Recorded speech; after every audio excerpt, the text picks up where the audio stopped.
Hi people, welcome back to my channel. I hope everybody is doing well. तो बहुत लंबे time के बाद वापस से हम शुरू कर रहे हैं AECC एंड स्ट्रेस मैनेजमेंट के जो टॉपिक्स हमारे चल रहे थे। सो BA psychology honours course AECC paper environmental science unit 1 part 4, which is the most important topic, concept of sustainability and sustainable development. And today we are beginning with it, right? I hope the board is very clearly visible. So यहाँ पे सबसे पहले introduction में दिया हुआ है कि ये एक ग्लोबल परसेप्शन है, मतलब सब लोग ऐसा ही परसीव करते हैं कि इन्वायरमेंट को अगर हमें कंजर्व करना है, बचाना है और साथ में मुझे इन्वायरमेंट के अंदर ही इकोनॉमिक डेवलपमेंट भी करना है, तो ये साथ में नहीं हो सकता है। यानी कि मैं एक ही टाइम पे और एक ही बार में इन्वायरमेंट को कंजर्व नहीं कर सकती एंड इकोनॉमिक डेवलपमेंट नहीं कर सकती हूँ, ऐसा ग्लोबल परसेप्शन है। देन 1980s के आते आते क्या हुआ कि वर्ल्ड ने एक मिडल पाथ चुन लिया और उनको मिल गया एक मिडल पाथ जहाँ पर लॉन्ग टर्म इकोनॉमिक डेवलपमेंट भी हो सकता है बिना इन्वायरमेंट को हार्म करे, और वी कैन से जहाँ पे मैं साथ में इन्वायरमेंट को कंजर्व भी कर सकती हूँ and side by side economic development भी कर सकती हूँ। ठीक है, इस एम के साथ। अच्छा, इकोनॉमिक डेवलपमेंट में क्या क्या आता है? इकोनॉमिक डेवलपमेंट में हमारा वही सारा आ जाता है कि इंडस्ट्रीज़, अर्बनाइजेशंस, वो सब डेवलप करना बेसिकली कंट्री में काफ़ी कुछ।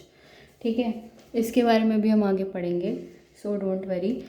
एंड इस एम के साथ यूनाइटेड नेशंस ने इस्टेब्लिश किया world commission on environment and development, WCED, जो कि मैंने लिखा भी है, ऊपर दिख रहा होगा लिखा हुआ, world commission on environment and development, right.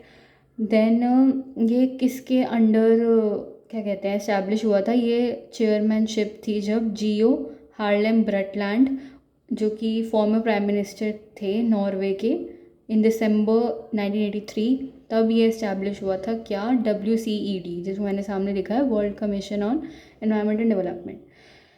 और ये कमीशन को कॉमनली हम बोलते हैं ब्रटलैंड कमीशन, क्योंकि ये जियो हार्लेम ब्रटलैंड की चेयरमैनशिप के अंडर एस्टैब्लिश हुआ था। और इस कमीशन का काम क्या है? इसका टास्क है कि ये फॉर्मुलेट करें एक global agenda for the change, मतलब दुनिया में चेंज लाने के लिए एक ऐसा मकसद है ये टाइप्स। ठीक है, मतलब उस टाइप से कि ये ग्लोबल एजेंडा है चेंज के लिए, ग्लोबली वर्ल्ड को चेंज करने के लिए एक तरीका या एक एजेंडा, एक मकसद है ये, इसका मोटिव यही है। ठीक है, एंड ब्रुटलैंड कमीशन जो है अपनी रिपोर्ट सबमिट करती है किसके नाम से? आर कॉमन फ्यूचर, उनकी रिपोर्ट का टाइटल है, इन 1987। और इसी चीज़ को वो नाम देते हैं कंसेप्ट ऑफ सस्टेनेबल डेवलपमेंट का। दुनिया के लिए क्या है ये कंसेप्ट ऑफ सस्टेनेबल डेवलपमेंट। अब रिपोर्ट जो है वो सस्टेनेबल डेवलपमेंट को कैसे डिफाइन करती है? वो ये बोलती है कि डेवलपमेंट जो कि आज लोग हैं दुनिया में उनकी नीड को तो मीट करेगा, साथ में फ्यूचर की नीड्स को भी ध्यान में रखेगा, यानी कि कॉम्प्रोमाइज़ नहीं करेगा फ्यूचर जनरेशन्स के साथ कि वो अपनी नीड्स को मीट ना कर पाए। Basically we have to take care of ourselves as well, and for the people who are not there now but who can be there in the future, right? क्योंकि पॉपुलेशन तो बढ़ेगी, तो हमें अपनी नीड्स को तो मीट करना ही है सस्टेनेबली, साथ के साथ फ्यूचर जनरेशन्स के लिए भी कुछ बचा के, कुछ छोड़ के जाना है कि वो भी अपनी नीड्स को अच्छे से पूरा कर सकें या मीट कर सकें अपनी नीड्स को। Okay, so development that meets the needs of the present without compromising the ability of future generations to meet their own needs. I hope it's very clear and it's very easy, I guess. ठीक है, फिर भी कुछ समझ ना आए तो you can ask. Then sustainability एक लैटिन वर्ड है जो कि सस्टेनेरे से आया है, मतलब कि होल्ड अप, किसी चीज़ को रोक के रखना, होल्ड अप या पकड़ के रखना बेसिकली। ये लॉन्ग टर्म आइडिया है जिसका मतलब है कि तुमने पूरी दुनिया को सस्टेनेबल बनाना है। ठीक है, तो सस्टेनेबल डेवलपमेंट का मतलब है कि वो पाथवे लेना जहाँ पे सस्टेनेबिलिटी के गोल्स और सस्टेनेबल वर्ल्ड बन पाए, अचीव हो पाए, राइट। सस्टेनेबल डेवलपमेंट गोल्स को SDGs भी बोलते हैं। इन शॉर्ट 17 गोल्स हैं सस्टेनेबल डेवलपमेंट के, जिसको हमने 2030 एजेंडा बोला है सस्टेनेबल डेवलपमेंट का, क्योंकि 2030 तक हमें 17 गोल्स अचीव करने हैं, राइट। एंड ये अडॉप्ट किया है किसने, यूनाइटेड नेशंस के स्टेट मेंबर्स ने 2015 में एज अ ब्लूप्रिंट, किसके लिए, शांति के लिए और प्रॉस्पेरिटी के लिए, मतलब अबंडेंस हो हमारे पास हर चीज़ की उसके लिए, और हम लोग रिच बने बाकी कंट्रीज से, और शांति और हारमोनी भी बनी रहे, मतलब as a blueprint for peace and prosperity for people and the planet as well, कि अर्थ पे भी पानी हो, रिसोर्सेज हो, ग्रीनरी हो एंड एवरीथिंग, अभी भी हो और फ्यूचर में भी हो, now and into the future as well. तो सारे डेवलप्ड और डेवलपिंग कंट्रीज़ जो हैं वो उनको यहाँ पे बुलाया गया इसमें पार्ट लेने के लिए कि वो अचीव करें गोल्स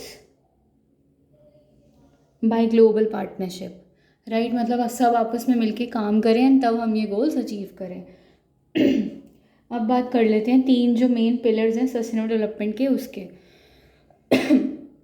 तो सोसाइटी, इन्वायरमेंट एंड इकोनॉमी जो है कलेक्टिवली अगर मैं इनको देख के चलूँ, साथ में लेके चलूँ कि इन चीज़ों को, एक सोसाइटी मतलब दुनिया में रहने वाले लोग, एक इन्वायरमेंट जहाँ पे सब लोग रहते हैं, और एक इकोनॉमी यानी कि वो जगहें, वो इंफ्रास्ट्रक्चर जो हम इकोनॉमिक डेवलपमेंट के अंडर आएगा, जो हम क्रिएट करेंगे बेसिकली। तो सोसाइटी, इन्वायरमेंट और इकोनॉमी अगर मैं इनको कलेक्टिवली साथ में कंसिडर करूँ तो ये है मेरे 3 मेन पिलर्स या 3 ऐसे फाउंडेशंस सस्टेनेबल डेवलपमेंट के। और इन 3 पिलर्स को अगर मैं आपस में हार्मोनिकली मतलब हार्मनी के साथ, शांति के साथ इंटरैक्ट करवा दूँ एक दूसरे के साथ, तो ही sustainability and sustainable development achieve हो सकता है दुनिया में। आगे हम देखेंगे कि तीनों पिलर्स का ब्रीफ डिस्क्रिप्शन क्या है, कैसे मैं समझूंगी इकोनॉमिक सस्टेनेबिलिटी को और सोशल सस्टेनेबिलिटी को, इन्वायरमेंटल सस्टेनेबिलिटी को। तो सबसे पहले बात कर लेते हैं हम इन्वायरमेंटल सस्टेनेबिलिटी की, जो कि दिख रहा होगा बहुत अच्छे से। तो इन्वायरमेंटल सस्टेनेबिलिटी का मतलब है कि हम जो भी कंज्यूम कर रहे हैं ना एनवायरनमेंट से लेकर, फिर चाहे वो कोई गुड्स हो गए, सर्विसेज हो गए, हमें वो सस्टेनेबल मैनर में कंज्यूम करने चाहिए, लेने चाहिए। यानी कि जितनी हमें ज़रूरत है हमें उतना लेना चाहिए, लालची नहीं बनना चाहिए। ओके, सो इन्वायरमेंटल सस्टेनेबिलिटी का मतलब है कि हम जो भी रिसोर्सेज, जो कुछ भी इन्वायरमेंट से ले रहे हैं, हम उसको उतने ही लिमिट में लें जितनी हमें ज़रूरत है, जितना हमें चाहिए। ग्रीड ना देख के हम अपनी नीड को पूरा करें सिर्फ, राइट। तो इसका मतलब यही है कि गुड सर्विसेज को हम सस्टेनेबल मैनर में यूज़ करें, उनको यूटिलाइज़ करें इन अ जुडिशियस वे, बिना वेस्ट करें और बिना उन्हें बर्बाद करें। आगे इसमें लिखा हुआ है, जैसे महात्मा गांधी ने एक बार बहुत सही बोला था कि अर्थ हमें प्रोवाइड करता है हद से ज़्यादा, कि हर एक बंदा जो अर्थ पे रह रहा है वो अपनी नीड को सेटिस्फाई कर सके, लेकिन अपनी लालसा और ग्रीड को नहीं, right.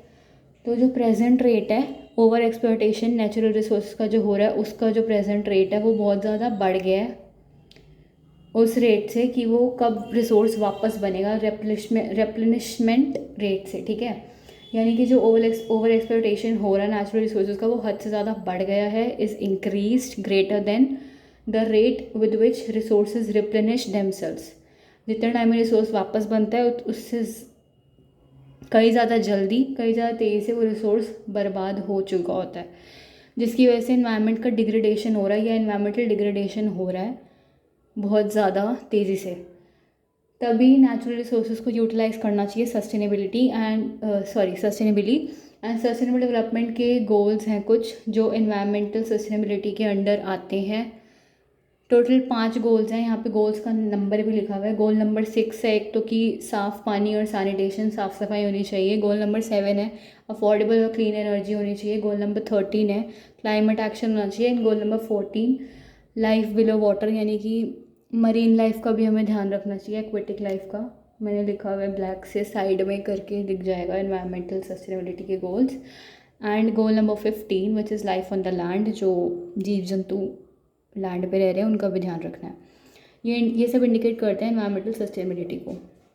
Then we will talk about social sustainability. ये डिफाइन करते हैं सोसाइटी को कि सोसाइटी में ना इक्वल और फेयर अपॉर्चुनिटी होनी चाहिए सारी पॉपुलेशन के लिए, सब लोग के लिए जो यहाँ पे रह रहे हैं, विद जेंडर इक्वालिटी, जहाँ पे मेरे को जेंडर के बीच में कोई डिस्क्रिमिनेशन और भेदभाव नहीं करना है, जहाँ पे सबको एक अच्छी हेल्थ प्रोवाइड हो, फैसिलिटीज़ मिले, पढ़ने के लिए भी एजुकेशनल फैसिलिटीज़ मिले, अवेयर हो लोग, पढ़े लिखे आगे बढ़े एंड सो ग्रोथ हो सबका, लोगों का जो एनवायरनमेंट में रह रहे हैं। एंड लोगों का पार्टिसिपेशन हो नेशन बिल्डिंग में, ठीक है। तो सस्टेनेबल डेवलपमेंट के कुछ गोल्स हैं जो सोशल सस्टेनेबिलिटी में आते हैं। एंड सोसाइटी वाले में हमारा मतलब सोशल सस्टेनेबिलिटी के अंदर हमारा 6 गोल्स आते हैं सस्टेनेबल डेवलपमेंट के। Goal number 3 which is good health and wellbeing, सबकी अच्छी हेल्थ होना चाहिए, सबका विकास होना चाहिए, सबके साथ, सबका साथ सबका विकास, ठीक है। गोल नंबर 4 जो कि क्वालिटी एजुकेशन सबको प्राप्त होनी चाहिए, ये भी मैंने एनवायरमेंटल सस्टेनेबिलिटी के नीचे लिखा हुआ है, social sustainability. I hope it's very clearly visible, right. And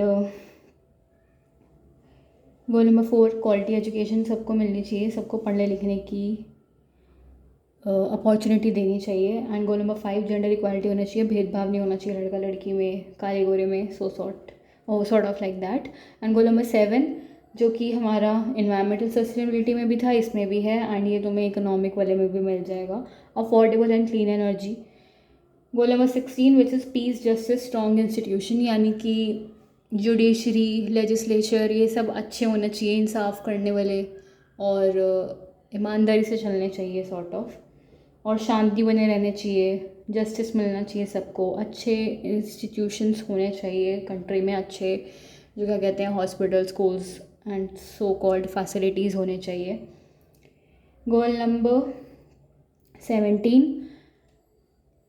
partnerships for the goals, कि सारे गोल्स आपस में मेल खाएं एंड सब लोग उसमें उसको प्राप्त कर पाएँ, उसमें पार्टिसिपेट कर पाएँ और ले पाएँ, उसका फ़ायदा उठा पाएँ गोल्स का, और सब तक सस्टेनेबल डेवलपमेंट का जो मेन एजेंडा, मेन मोटिव जो है वो पहुंच पाए, सब लोग उसे अचीव करने में हेल्प करें। ये इंडिकेट करता है सोशल सस्टेनेबिलिटी को। अच्छा, जो मैंने बोला ना कि अच्छे स्कूल्स और अच्छे वो होने चाहिए हॉस्पिटल्स, वो हमारा बेसिकली इकोनॉमिक वाले में आएगा, क्योंकि इंफ्रास्ट्रक्चर और कंट्री में जो कुछ भी डेवलपमेंट हो रहा है वो सारा इकोनॉमिक में कवर होता है।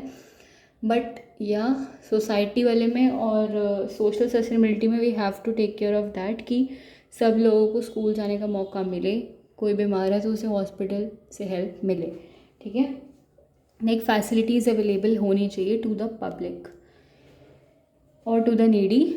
Then we have economic sustainability. Economic sustainability का मतलब है कि इक्वल डिस्ट्रीब्यूशन होना चाहिए रिसोर्सेज का, किसी को भी कोई कमी नहीं होनी चाहिए रिसोर्सेज की, एंड कोई भी बंदा वंचित ना रह जाए कि उसकी बेसिक नीड्स पूरी नहीं हुई है और वो एक हेल्दी लाइफ नहीं जी पा रहा है। तो सबके पास बेसिकली रोटी कपड़ा मकान होना चाहिए। इन शॉर्ट अगर मैं बोलूँ तो no one should be deprived of the basic needs to sustain a very very healthy life. And benefits जो हैं वो ऑफ कोर्स हम रिसोर्सेज से ही लेंगे, बट जो रिसोर्सेज से हम बेनिफिट्स ले रहे हैं हमें वो वापस भी छोड़ना है, एनवायरनमेंट में पीछे कुछ छोड़ना भी है। ये नहीं कि सब लेके चले गए और पीछे और आगे आने वालों के लिए कुछ नहीं छोड़ा।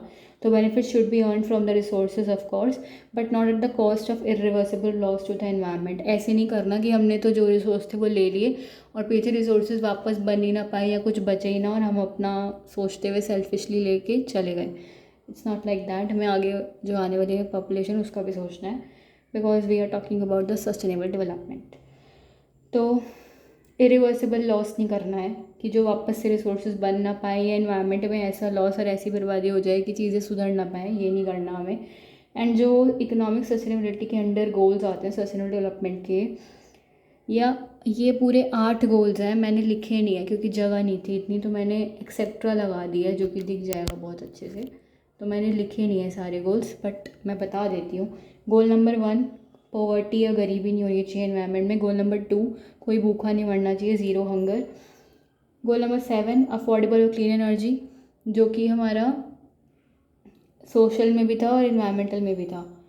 एंड गोल नंबर 8 अच्छा काम बेसिकली सबको मिलना चाहिए, अनएम्प्लॉयमेंट नहीं होनी चाहिए। इन शॉर्ट सब लोगों के पास काम होना चाहिए, decent work and economic growth होनी चाहिए, क्योंकि तभी होगी ना ग्रोथ जब एम्प्लॉयज़ और लेबर होगी। And goal number 9 industry innovation and infrastructure, जो कि मैंने बोला अच्छे सब कुछ बनना चाहिए कंट्री में, अच्छी फैसिलिटी होनी चाहिए, रेलवे स्टेशन होना चाहिए, एयरपोर्ट होना चाहिए, एंड हमारा स्कूल्स होने चाहिए, कॉलेज होने चाहिए, हॉस्पिटल होने चाहिए, एंड सो कॉल्ड जो कुछ भी होता है कंट्री में वो सब होना चाहिए, पब्लिक फैसिलिटीज़ बेसिकली। इन गोल नंबर 10 इनक्वालिटीज़ कम हो जानी चाहिए, रिड्यूस इनक्वालिटीज़, यानी कि भेदभाव करना कम होना चाहिए, सब लोगों को इक्वल अलाउंस होना चाहिए पार्क में जाने का, मेट्रो यूज़ करने का and everything. Goal number 11, sustainable cities and, एक second, sustainable cities and communities. Cities और जो कम्युनिटीज़ हैं हर जगह पे वो भी सस्टेनेबल होनी चाहिए और उसी तरीके से चीज़ों को यूज़ करती हुई पाई जानी चाहिए। और रिड्यूस इनइक्वालिटीज़ का मतलब या नो डिस्क्रिमिनेशन या इक्वल अपॉर्चुनिटीज़ में ना ये भी आ जाएगा कि तुम लोग देखो यार, जैसे मेट्रो में डिसेबल्ड लोग भी अलाउड होते हैं एंड बहुत अच्छी बात है कि होते हैं, because they also have right to travel and to do what they want to do, to work and to go any where they want to, and there are also people and the staff from the metro who help them, right. तो ये है equal opportunities का example. And goal number 12, responsible consumption and production. सब लोगों को चीज़ें देख के कंज्यूम करनी चाहिए, मैन्युफैक्चर एंड प्रोड्यूस होना चाहिए सब कुछ देख दाख के एनवायरनमेंट के अंदर, इंडस्ट्रीज़ के अंदर, कि बाकी किसी और को नुकसान या हार्म ना हो। ये सारा कुछ इंडिकेट करता है इकोनॉमिक सस्टेनेबिलिटी को, जो कि 3 पिलर्स मैंने बताए थे, सोसाइटी, इन्वायरमेंट, इकोनॉमी। ये 3 पिलर्स अगर इंटरसेक्ट कर जाते हैं एक दूसरे के साथ तो एक कंसेप्ट निकल के आता है बियरेबल, इक्विटेबल, वायेबल ग्लोब का, जो कलेक्टिवली फॉर्म करता है सस्टेनेबल वर्ल्ड को। अब मैं बता देती हूँ, अगर social sustainability plus economic sustainability हो तो वो जन्म देता है इक्विटेबल को। अगर social sustainability plus environmental sustainability हो तो वो बनता है बियरेबल। अगर economical sustainability plus environmental sustainability हो तो वो बनता है वायेबल। अगर मैं तीनों को मिला दूँ तो वो बन जाता है हमारा सस्टेनेबल डेवलपमेंट, जो कि 3 मेन पिलर्स है ना, सोशल, इकोनॉमिकल, इन्वायरमेंटल। अगर मैं इन्हें मिला दूँ तो वो मेरा बनता है सस्टेनेबल डेवलपमेंट। अब एक वेन डायग्राम है इन तीनों पिलर्स का, वो मैं दिखा देती हूँ, एक second. I hope it's very very clearly visible, right.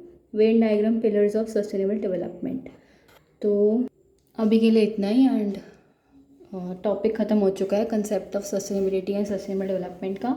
I hope समझ में आ गया होगा and I hope it's like very very clearly understandable. कुछ भी समझ में नहीं आया हो तो मुझसे बेझिझक पूछ सकते हैं अपने doubts and queries. And thank you so much अपना कीमती टाइम निकाल कर कीमती वीडियो देखने के लिए, and keep supporting, please please please keep supporting जिज्ञासा Jaggu for more videos. And हाँ, एक और चीज़ है, रुको, यहाँ पर ना सस्टेनेबल डेवलपमेंट गोल्स मतलब 17 गोल्स वर्ल्ड को ट्रांसफॉर्म करने के लिए, उसके लिए भी एक छोटी सी ब्लॉक में मतलब पिक्चर या पोस्टर टाइप में रिप्रेजेंट किया हुआ है। मैं वो भी दिखा देती हूँ, एक second. I hope it's very very clearly visible, right. Thank you so much अपना कीमती टाइम निकाल कर कीमती वीडियो देखने के लिए। कीप सपोर्टिंग जिज्ञासा जग्गू फॉर मोर वीडियोज़।